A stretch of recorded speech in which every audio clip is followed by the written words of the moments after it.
thing to think about is that really, and maybe obviously, putting together a portfolio is a design problem.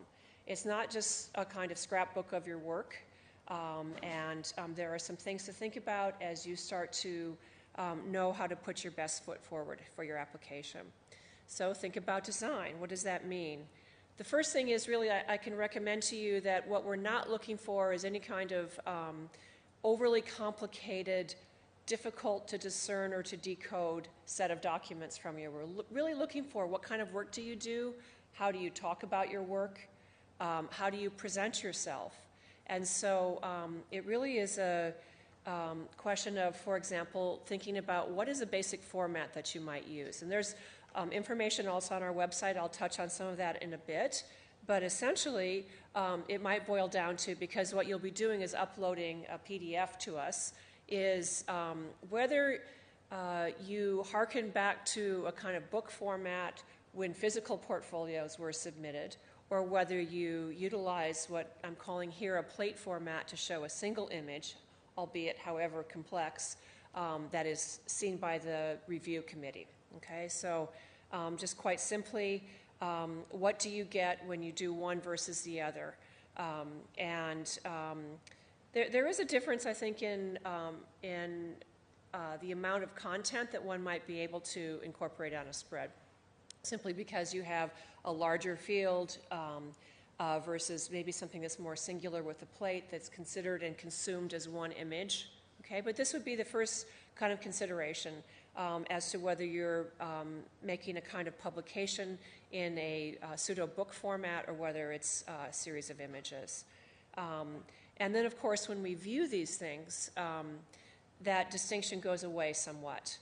But what I can say is that if you do choose a book format, please, when you PDF your file, make sure that you choose spreads, because we get a lot of portfolios that come up as single pages that are missing their other half. And very typically, the review committees don't have time to recompile and reformat your PDF that you've submitted. So if it's essential to you, particularly if you're bleeding across the gutter of a spread, that you make sure that you've chosen the right option and review it as a spread, as a PDF, before you submit it. Okay. So what are the advantages of one or the other? I mean, in a way, I imagine that this is pretty evident, but if you're doing plates, you might be able to take a plate and make it really suitable to the kind of image that you're framing, because different images, say a large building section, might require something that has a different kind of proportion than a series of small sketches or studies that could be compiled, all together, like on the upper right, versus the kind of standardization if you're opting for the book. Okay. This is incredibly important. Consider the sequence of how you present yourself, okay? So these are things that I would not recommend. In most cases, it doesn't make a compelling case for what you're best at. So don't show your first studio work or your first sketch you did when you thought about studying landscape architecture or urban design. Don't go first to last, because while it might seem logical, and there is a logic to it, that you're building to something at the end, you really want the first, 2 or 3 flips to be showing something really super strong that intrigues the committee, and then think about that order in terms of almost like you might do a playlist or something. How you build one project against another, or one drawing against another, to show a set of ideas that you're working on, a set or range of projects. Okay, and then this is also quite important. Please don't, if you've had professional experience, please don't put that first. That doesn't make your case any stronger. We're interested, the review committees are interested first in the kind of individual creative work that you've done. And so that would probably prioritize the academic work that you've done or individual independent creative work. I personally like to see professional work all together as an appendix at the end, so we can then say what kind of experience has this individual had out in the working world, what kinds of offices, range of projects, and so forth, rather than interspersing it, because many times it's quite confusing. And in a minute, I'm going to be talking about what's important is crediting what your role is in these things. And so if professional work is mixed in, it's very difficult. We spend a lot of time trying to kind of unravel what we're looking at. Let your work speak. So in other words, let the images speak more than super long, like, a page of an introduction to a design problem that you've worked on is probably too long. So there might be keywords, there might be key titles that you need to put down, but really, I would truly avoid saying, I started by doing X, because you're going to lose the audience of the reviewers. But if you can highlight main concerns of the project, that's really good, and you ought to be able to do that in a very succinct way. I would also recommend against what I'm calling overworked images, meaning that if they are so incredibly complex that it's hard to know what we're looking at, then that is not going to work in your favor. Now, there are beautiful and amazing complex images, so we're not against complexity or a kind of reductive simplicity, but I think you want to make sure that what you present is legible and that we can see that we're looking at, say, a plan or a section or a series of site analyses or something. And then importantly, and this is the hardest thing, is to be the curator of your own work. Resist putting in everything you've done. Like, what makes the strongest and best case for you? And it might not be that, I don't know, first studio or third project or what have you, or it might be that certain projects warrant more space in your submittal because they're more developed, you felt they had a stronger presence, the design was in some way more advanced, versus projects that might have been of shorter duration and so forth. So this is something that you really need to be starting sometime soon and looking at the array of what you've produced to date in your own work and start to think about how again, to best present that. This is essential, this next part, to identify the context of where you did the work. And again, the reason why is because we want to know who's involved in producing it. So was it an academic context as part of your undergraduate studies, or say a summer program that you did prior to applying to graduate school or prior even to going to undergraduate school? Was it a personal project that you pursued on your own time, not under the direction of any teacher or professor? Or was it a professional project done in the auspices of an office somewhere? And then identify your role. So not only do we want to know those first three things in terms of the kind of generic context, but we want to know, was it an individual project? Was it a group or team project? And again, professional project. What was your role in the office? We see a lot of people applying from some schools, and many schools at some point in the curriculum ask students at least once to do a group project.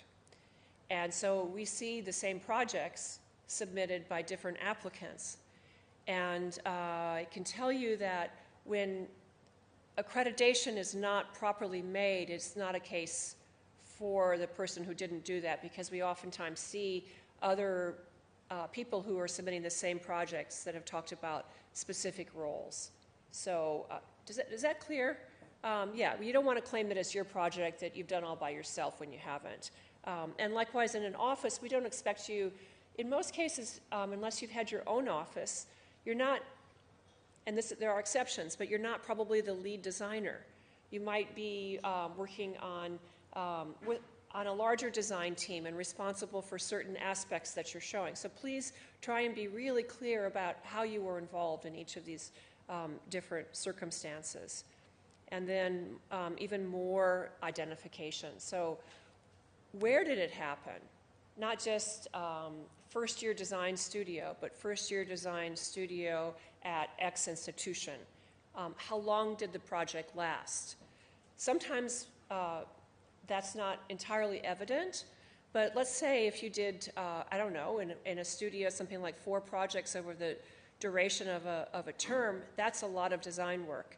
And the expectation of it being highly developed would be probably less than if it was, say, a term or year-long project, if it was a thesis project or a terminal project, for example, where there's more onus on the project to both speak of your own interests and also to be a more considered reflection of your ability.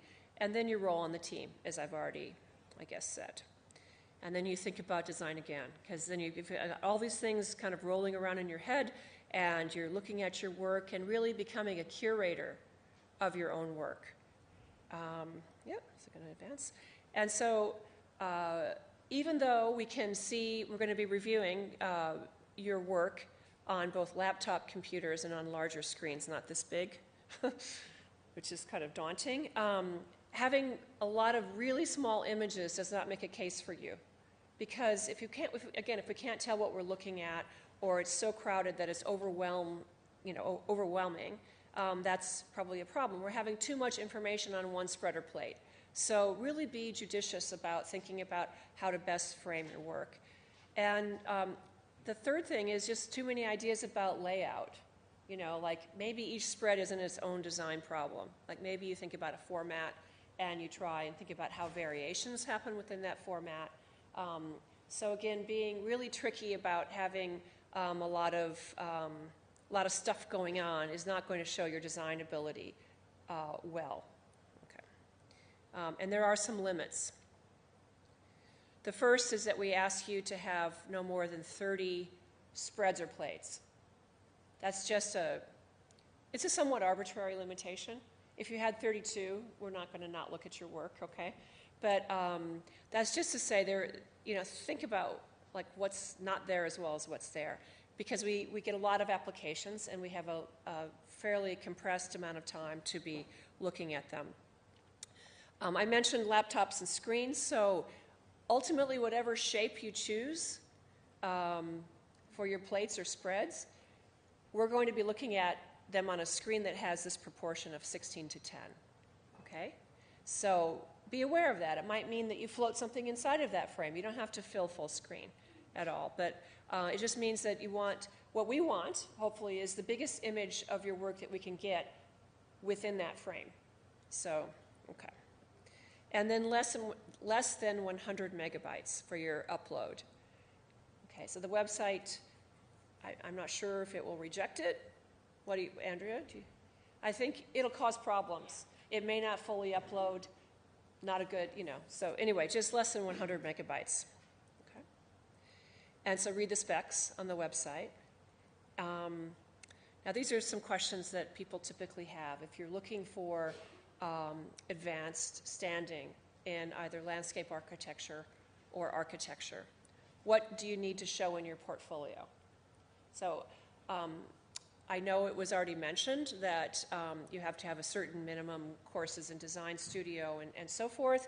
Those are minimum requirements, not an assurance that you will be admitted with advanced standing. And so it's important to demonstrate in the portfolio what it is that warrants this advanced placement in the program. So what shows your ability? Developed projects. If you are considering applying for advanced placement, you need to have at least one, and I would recommend more, projects that are a kind of fully developed project. What does that mean? It's different for landscape architecture than for architecture, but basically you would be working across scales. So if you had a project that, say, was on a complex site, we might understand that site from a variety of perspectives, both from a macro to the level of a detail. If you are an architect working on a building, we might see building sections, not necessarily details, but developed building sections, not documentary building sections, developed plans, maybe some indication of your design process in terms of sketches, studies, and so forth. So we want to see a fully presented project in these cases. At the same time, we'd like to see a range of project types so that we know that there's a versatility in your background, again, that would allow you to join the second year of a very intense program that's already occurred from the first year. And then full documentation. And I think I've kind of covered that. But if the evidence is not in the portfolio, then it will be difficult to consider applicants even if they've checked the advanced placement, because it's the work that speaks really for itself in that respect. On the other hand, I don't know if any of you have come from other disciplines. One of the really wonderful things about our graduate programs, I think, here is that coming into the first year with backgrounds in fields like literature or math or music or, I don't know, hard sciences or what have you, really invigorate this place and make for a really robust class that you join, because these interests infiltrate landscape architecture, urban design in ways that are really kind of extraordinary. But you are not going to have, obviously, fully developed projects because you haven't been doing this. So what shows your creative potential? And what we're interested in is in your visual aptitude and your spatial thinking. But that can cover a lot of ground. That might be photography, drawing. You might have done installation work. We've had students come from theatrical backgrounds and done set design. Maybe you paint on your own time. Music, maybe you compose music. But also writing, analysis, criticism.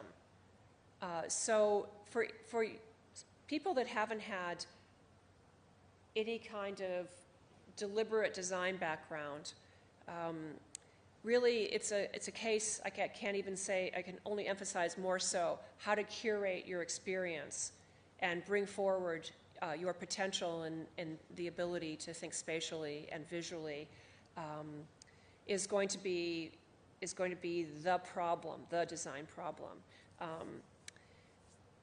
Okay, well, I'm going to go back to that. People have asked questions about can we embed links to, say, something else? Maybe it's a piece of music or something that doesn't fit a two-dimensional visual format, let's say, very easily. And I would say yes, but with a lot of consideration as to how it's adding to your overall package of experience and ability. What we would not want to see, and it has happened in the past, is where people will upload a link to a website they've created, and it's just like a whole jumble of information, and we can't figure out why we're going there. So I would say unless you are linking to something that you can't show in the portfolio itself, and I would say that's probably something like a piece of music or some kind of performance art, or I'm not quite sure what else, but maybe you can think of other things, then I wouldn't do that, because really you ought to find a way to include it into the portfolio. But we're not against that, but we don't want to see a whole range of other links that take us to something that you couldn't figure out whether you should include it or not, okay? All right, so thinking about design one last time, and then you're going to upload. So it's not quite as easy as my recipe makes it seem, but essentially if you start thinking through these steps now, looking carefully at the work that you have done, get a colleague, a former teacher or a current teacher, to help you review your work, a parent, someone who has expertise in the field that you're interested in to look at what you're putting together, and then probably sample it a couple times, look at it carefully so that there's, at this upload moment, you're sure you're putting forward what you want to put forward. And then we will very eagerly look forward to looking at your work